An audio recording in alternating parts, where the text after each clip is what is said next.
By the time Super Star Wars came out, there were already a handful of Star Wars games released of varying degrees of quality. Mostly simple arcadey type games.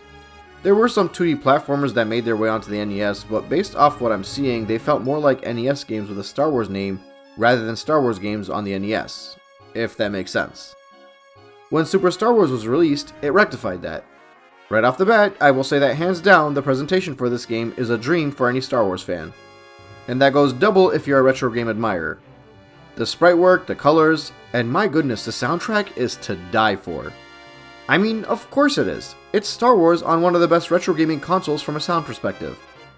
Playing through the game was a complete treat because it somehow managed to give me nostalgia for something that I had no nostalgia for because it combined two things I loved: the SNES game design and Star Wars. Despite the many negatives I found with this game, I still ultimately think it was worth playing for the presentation alone.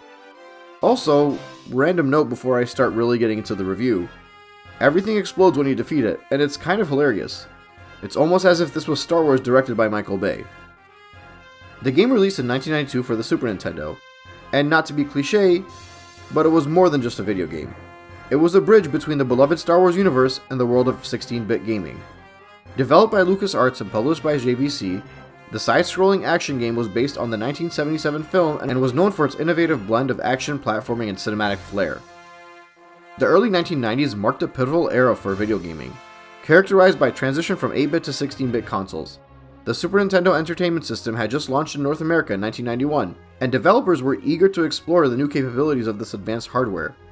At this juncture, licensed games were more becoming a significant market force, driven by the success of titles like The Simpsons and Batman. LucasArts, known for its innovative approach to game design, was no stranger to licensed games. With a track record of adventure games and a growing portfolio of interactive entertainment, the company was well positioned to tackle a Star Wars adaptation. The challenge was immense: how to capture the essence of a film renowned for its groundbreaking special effects and epic storytelling within the constraints of a 16-bit platform. The development of Super Star Wars involved a meticulous adaptation process. The game needed to encapsulate the vastness of the Star Wars universe while fitting within the technical limitations.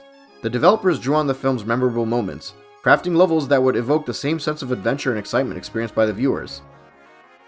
It presented players with a side-scrolling action experience that combined platforming, shooting, and exploration. And the game featured three main characters with the original film: Luke Skywalker, Han Solo, and Chewbacca. Each character had unique abilities, adding variety and depth to the gameplay. The levels were structured around key scenes from the film. Players began on Tatooine, moved through the Mos Eisley Cantina, and ventured into the Death Star. Each level was designed to reflect the environment and challenges depicted in the movie. The game involved traversing platforms, battling enemies, and collecting items. Luke Skywalker, for instance, could wield a lightsaber and use the Force, while Han Solo relied on blasters and his agility, and Chewbacca used his raw strength and heavy weaponry. Super Star Wars was praised for its detail and diverse level design. Tatooine featured sandy deserts and treacherous dunes, while the Death Star was characterized by its cold, metallic corridors.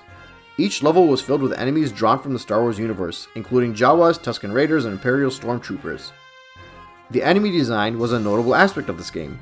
While some enemies, like the infamous Rancor, were drawn from the film's iconic scenes, others were original characters designed to fit the game's narrative and challenge the players. For its time, Super Star Wars boasted impressive graphics. The SNES hardware allowed for vibrant, detailed sprites and dynamic backgrounds. The game's art style effectively captured the look and feel of the Star Wars universe, despite the pixelated limitations. The soundtrack and sound effects played a crucial role in immersing the players in the Star Wars experience. And the game, of course, featured a memorable rendition of John Williams' iconic score, which was a significant draw for fans of the franchise. Upon release, the game was met with a generally positive reception. Critics and players alike were impressed by its graphics, sound, and faithful adaptation of the film's content.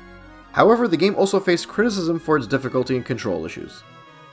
But regardless, reviewers highlighted the game's ability to bring the Star Wars universe to life through its visual and auditory design.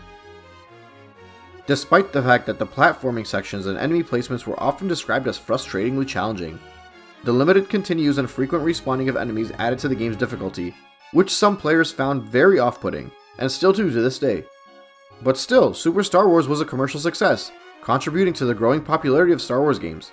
The sales figures were strong, and it performed well in its competitive SNES market. The game's success led to two sequels. which just further solidified its place in the Star Wars gaming franchise. Quite frankly, it played a crucial role in popularizing Star Wars games during a time when the franchise was experiencing a resurgence in interest. It set a standard for how licensed games could capture the essence of their source material and provide a template for the future Star Wars adaptations. But once again, I want to go back to the difficulty. The challenge was often seen as excessive, with players frequently struggling through levels due to unforgiving enemy placements and limited resources. Design choices, such as the respawning of enemies and the lack of checkpoints, contributed to the game's reputation for being very difficult. While some players appreciated the challenge, others found it to be a barrier to enjoyment. And the SNES hardware, while advanced for its time, had limitations that affected the game's design. And the developers had to work within these constraints, resulting in certain technical issues such as occasional slowdowns and graphical glitches. However, the limitations were a common challenge for many games of that era and impacted the overall player experience. But Super Star Wars still holds a special place in the hearts of many retro gamers and Star Wars fans. Its nostalgic value is significant, as it represents a time when video games were evolving rapidly, and the Star Wars franchise was expanding its reach into interactive entertainment. The game's influence can be seen in the way it paved the way for future Star Wars games. Its success demonstrated that licensed games could be both commercially successful and well received by fans. Future Star Wars games drew on the foundation laid by Super Star Wars, incorporating its strengths while addressing its weaknesses. Or at the very least, trying to. And today, believe it or not, the game is remembered fondly by fans of retro gaming. It's been made available on modern platforms through re-releases and virtual consoles, so it even introduced a new generation of players to a unique blend of action and nostalgia. The game's role in history of licensed video games and its contribution to the Star Wars franchise continue to be appreciated. Ultimately, it remains a notable entry in the history of video games, particularly within the context of licensed adaptations. Its blend of action, platforming, and cinematic elements captured the spirit of the original Star Wars film, even as it grappled with the technical and design challenges of its time. The game's legacy is a testament to the creativity and ambition of early 90s games developers, as well as the enduring appeal of the Star Wars universe. As I look back on Super Star Wars, it's clear that its impact extends beyond its era. It represents a snapshot of gaming history, a tribute to the beloved Star Wars franchise, and a reminder of the exciting possibilities that arise when innovation meets passion. With all that being said, I'll play the sequel next time. Thanks for watching. Dean, out.